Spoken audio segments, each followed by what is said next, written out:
欢迎来到卢叔讲经典，一句经典道尽人生，读懂变化，看清人生。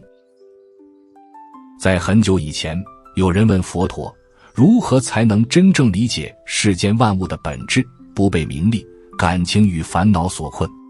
佛陀没有直接给出答案，而是缓缓地说道：金刚经的智慧。金刚经告诉我们，世间的一切都是虚幻而无常的，每一个念头，每一次执着，其实都是心在编织幻影。如果我们被这些幻影所困，痛苦便悄悄滋生，而智慧便被遮蔽。在日常生活中，我们总容易被应该和必须绑住。孩子必须听话，工作必须成功，感情必须如愿。可是当这些期待落空时，我们就会感到焦虑、失落和愤怒。金刚经教我们，真正的自在不是改变世界，而是改变心的认知。比如，你看到孩子不听话，不是孩子的问题，而是你心中对应该的执着在作祟。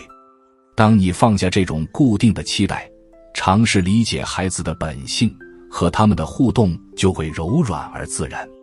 金刚经里说，所谓应无所住而生其心，意思是我们的心不能停留在任何固定的观念、名相、情绪上。当我们试图抓住某些东西，它就像水中月、镜中花一样，永远握不住。生活中，这种无所住的智慧非常实用。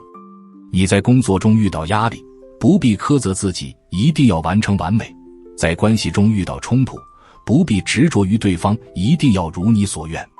心若能不住于固定的样子，烦恼自会减少，智慧便会慢慢显现。记得曾经有一位居士，每天忙碌于琐碎事务，却总感到疲惫和焦虑。一天，他在寺庙听到佛经开示，说到《金刚经》的不取于相，如如不动。他开始尝试每天观察自己的念头，而不是立刻反应或评判。起初，只是短短几分钟的觉察，他便发现，许多原本让他紧张的事情，其实并没有必要放在心上。久而久之，他的生活变得轻盈，工作与家庭的关系也更和谐。这就是《金刚经》教我们的第一层智慧，心的自由来自于不执着于表象。心法的练习不是高深的仪式，而是每日点滴的观察。早晨醒来，先觉察自己的呼吸；与人交流时，先觉察心中的反应；面对困境时，先觉察情绪的起伏。每一次觉察都是练习《金刚经》智慧的机会。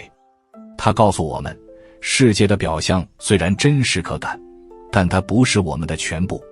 心若被表象绑住，便会生苦；心若能如水般流动，便能保持清明和安稳。在日常生活中，我们很容易被得不到的东西牵着走，无论是金钱、地位，还是人际关系和感情。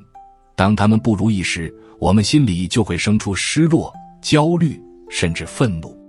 金刚经告诉我们，真正的自在并不是拥有更多，而是认清一切法无我的智慧。每个人、每件事都不是你心里的固定附属品，它们只是缘起缘灭的过程。当你明白了这个道理，欲望和执着便不会左右你的情绪。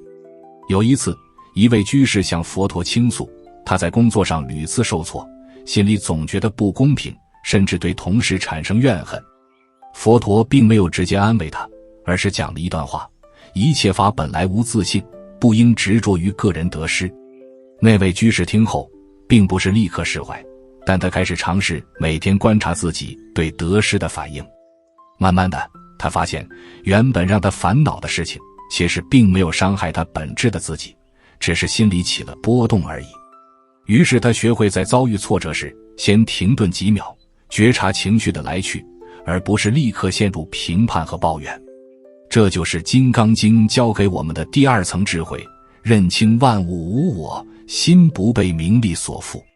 在生活里，我们会遇到无数让人焦虑、失望的事情，但这些事情本身没有恒常，也不属于谁。我们心若能意识到这一点，不被我得不到的念头吞噬，反而更能坦然面对生活的变化。心法的练习并不复杂，比如你在地铁上被别人挤到，本能的反应可能是生气或者抱怨，但如果能先觉察这是缘起的现象，这件事情本身并没有伤害我的本质，然后再选择是否回应，你会发现愤怒慢慢减少了，心也轻了。这种智慧不是空洞的哲理，而是可以在生活中直接体验的自在。金刚经里还说到，凡所有相皆是虚妄，这是提醒我们不要被表象迷惑。一个人外表再成功再富有，他的内心也可能充满焦虑；一个人外表普通，内心却平静宽广。我们的判断如果停留在表象，就容易生烦恼。只有通过觉察和放下，我们才能看到事物的本质，也才能在生活中保持稳定的心。记得一位居士在面对亲人的病痛时，内心充满恐惧和焦虑。他学会用金刚经的方法，先觉察自己的恐惧，而不是立刻逃避或压抑，然后提醒自己病痛和生死都是缘起缘灭的现象，不必被恐惧绑住。渐渐的，他发现自己的心境平稳了很多，能更清楚地照顾亲人，也能陪伴他们一起面对人生的无常。这种心法真正把佛经里的智慧落到生活里，让人不再被外境牵着走。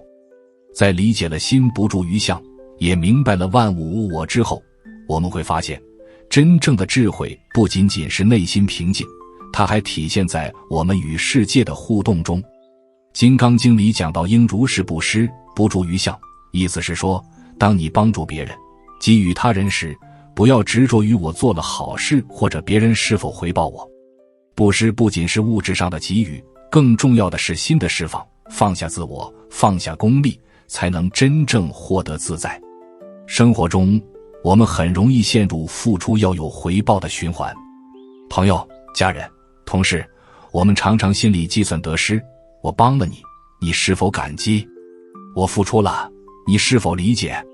这种心态让布施失去了本来的意义，也让我们自己承受压力。金刚经提醒我们，如果布施能不住于相，只是单纯的想让他人好，心自然轻盈，也不会被结果绑住。我记得一位居士曾分享过他的经历，他在工作中总是尽力帮助同事，有时会感到委屈和不被理解。后来他开始尝试每天提醒自己，帮助别人是我心里的一种善意，而不是为了得到赞美或回报。刚开始他仍会下意识地期待反馈，但每一次觉察都让他逐渐放下期待。慢慢的，他发现人际关系变得顺畅了，他自己也不再焦虑和生气。布施不再是负担，而是一种自然流动的善意。这就是《金刚经》教给我们的第三层智慧，行善而不执着，生活自然自在。不仅如此，它还延伸到我们对生活的态度上，吃饭、工作、与人交流，每一件事都可以成为练习心法的机会。当我们不执着于我必须成功，我必须被认可，我必须控制一切，心就像水一样柔软流动，智慧也随之显现。金刚经里还有一句话，因无所住而生其心。这句话不仅适用于布施，也适用于我们生活的方方面面。比如面对挑战，不必执着于胜负；面对挫折，不必执着于公平；面对关系，不必执着于控制他人。每一次放下，都像是给心灵打开一扇窗，让光照进来，烦恼自然散去。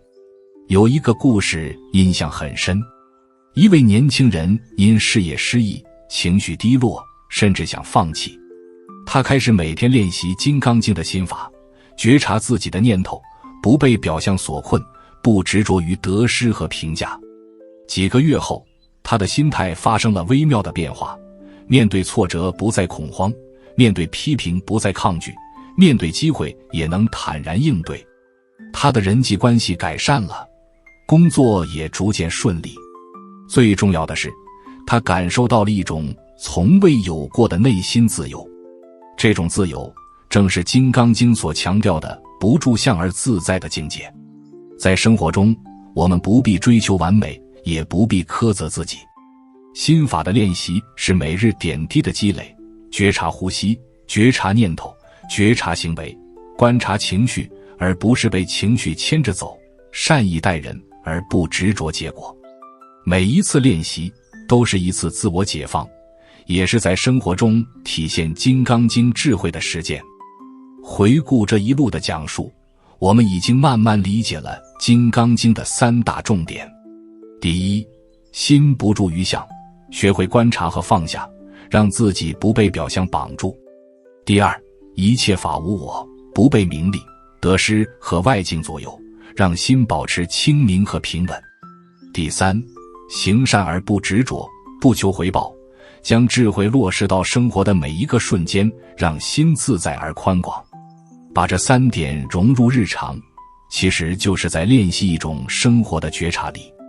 当你起床，觉察呼吸；当你工作，觉察心态；当你面对关系，觉察情绪。这不是一种繁复的修行，而是一种生活方式。《金刚经》提醒我们，每一个当下都是练习的机会，每一次觉察都是放下的契机。慢慢的，你会发现生活的节奏不再紧张，心不再被琐事牵着走，烦恼像浮云一样飘散。很多人以为《金刚经》的智慧遥不可及，但其实它就在我们平凡的生活里。你在帮助他人时，是否期待回报？你在工作受挫时，是否陷入抱怨？你在家庭矛盾中，是否执着于对错？这些都是心的练习点。只要你能停下来觉察，先观察心，再行动，你就已经在践行《金刚经》的智慧。《金刚经》的深意不在于文字的复杂，而在于让人明白一切皆空，但空不是虚无，而是一种智慧的自在。当你理解了空性，就不再被得失困扰，也不再被表象迷惑。你会发现，人生中的苦与乐，成功与失败，都是缘起缘灭的现象，不必过度执着。你所要做的，只是保持觉察，让心自由流动，在每一次呼吸，每一个当下中体会平静和智慧。最后，《金刚经》给我们最大的启示，是一种生活的智慧和心的自由。它不是追求外在的完美，而是教我们在平凡的生活中活出清明、自在和善意。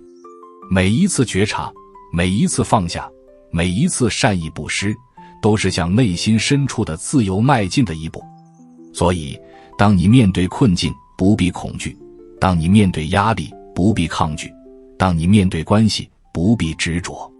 心若能像水般柔软，智慧便自然流淌，生活便会轻盈而自在。《金刚经》告诉我们，真正的自由不是改变世界，而是改变对世界的认知和新的状态。